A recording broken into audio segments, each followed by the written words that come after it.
आज पुरानी कैसेट में हम बात करेंगे अपने ज़माने के फेमस एक्टर, डायरेक्टर और कॉमेडियन महमूद की। महमूद जितनी अपनी कॉमेडी से लोगों को हंसाया करते थे, कई बार वो कॉमेडी लोगों को इरिटेट भी किया करती थी। आज के एपिसोड में हम आपको बताएंगे वो कौन से एक्टर हैं जो महमूद के इस एटीट्यूड से इरिटेट हो गए थे और उनके साथ काम नहीं करना चाहते थे।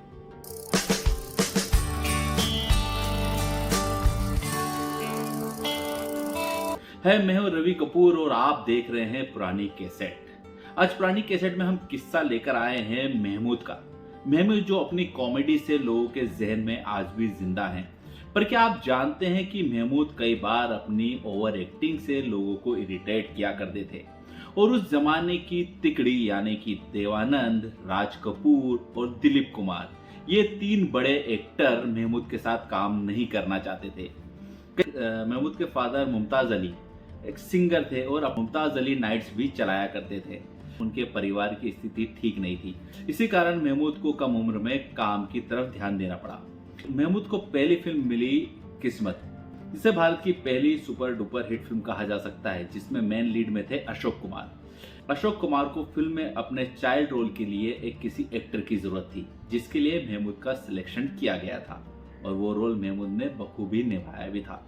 लेकिन महमूद का असली फिल्म करियर स्टार्ट हुआ देवानंद की फिल्म CID से, जिसमें उन्होंने विलन का रोल निभाया था। ये बहुत कम लोग जानते हैं कि महमूद इंडस्ट्री में एक विलन बनने के लिए आए थे, लेकिन कहते हैं ना, किस्मत उन्हें कॉमेडियन बना दी। देवानंद के साथ पहली फिल्म की थी हम भी इंसान हैं। लेकिन होता क्या था कि महमूद कई बार अपने डायलॉग छोड़ के सामने वाले एक्टर के डायलॉग भी बोल दिया करते थे, जिसके कारण कई बार देवानंद इरिटेट भी हुए थे और वो बड़ी मुश्किल से ये फिल्म कंप्लीट की गई थी। उसके बाद देवानंद के साथ उन्होंने एक फिल्म की थी नादान। नादान में भी महमूद का सेम रवैया रहा। महमूद कई बार अपने डायलॉग छोड़ के सामने वाले एक्टर के डायलॉग बोल देते थे, जिसके कारण देवानंद इरिटेट हुआ करते थे। अब हम बात करते हैं राज कपूर और महमूद की जोड़ी की। तो राज कपूर और महमूद ने पहली बार काम किया था 1958 की मूवी परवरिश में। किस्सा इस तरह से है कि परवरिश का मुहूर्त शॉट लगा हुआ था। अब महमूद और राज कपूर को अपने अपने डायलॉग बोलने थे। दोनों के हाथ में तलवारें थी और जैसे ही रोल होता था, कैमरा जैसे ही रोल होता था, राज कपूर को अपनी एक पोयम कहनी थी। लेकिन राज कपूर बोले उससे पहले महमूद ये लाइन बोल दिया करते थे।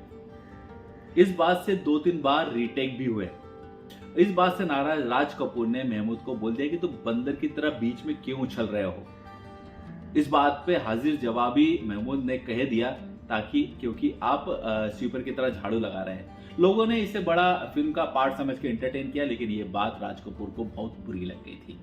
एक फिल्म थी अराउंड द वर्ल्ड, जिसमें राज कपूर और महमूद ने साथ में काम किया था, लेकिन राज कपूर ने महमूद के साथ एक भी सीन नहीं किया था।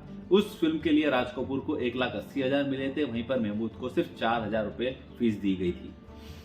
इस बात से नाराज महमूद फिल्म छोड़कर US चले गए थे, लेकिन बाद में उनके कुछ सीन्स को ओम प्रकाश के साथ शूट करके फिल्म कंप्लीट की गई थी।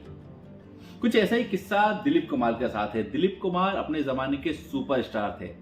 उस वक्त महमूद दिलीप कुमार के साथ काम करना चाहते थे, लेकिन दिलीप कुमार जानते थे कि महमूद किस तरह से लोगों के डायलॉग्स को बोल देते हैं या अपनी लाइंस बदलकर ओवरटेक करते हैं, जिससे एक्टर्स परेशान होते हैं, यूनिट परेशान होती है। इसलिए दिलीप कुमार कभी भी महमूद के साथ काम करने के लिए तैयार नहीं थे। एक बार की बात है, जब महमूद बना रहे थे फिल्म साधु और शैतान, तब वो चाहते थे कि फिल्म के अंदर दिलीप कुमार गेस्ट रोल में काम करें। उन्होंने काफी मिन्नतें की। उसके बाद दिलीप कुमार तैयार हुए, लेकिन दिलीप कुमार ने शर्त रख दी कि वो बताएंगे कि फिल्म कब शूट होगी, कौन से डायलॉग लिखे होंगे, किसके साथ काम किया जाएगा। ये सारी चीजें दिलीप कुमार खुद डिसाइड करेंगे। दिलीप कुमार ने ये बातें इसलिए कही थी ताकि ये बातें सुनकर महमूद सामने से खुद मना कर दे, लेकिन महमूद तैयार हो गए और आधे घंटे के लिए दिलीप कुमार आए थे सेट पर और एक सीन उन्होंने फिल्माया था। तो ये सारी इंफॉर्मेशन हमने इंटरनेट के थ्रू ली है और वही आपके सामने पेश की है। तो पुरानी कैसेट में इसी तरह के किस्से सुनने के लिए आप हमें फॉलो करें, सब्सक्राइब करें और कमेंट बॉक्स में लिखकर बताएं आप किसकी कहानी सुनना और देखना चाहते हैं। तब तक के लिए देखते रहिए पुरानी कैसेट।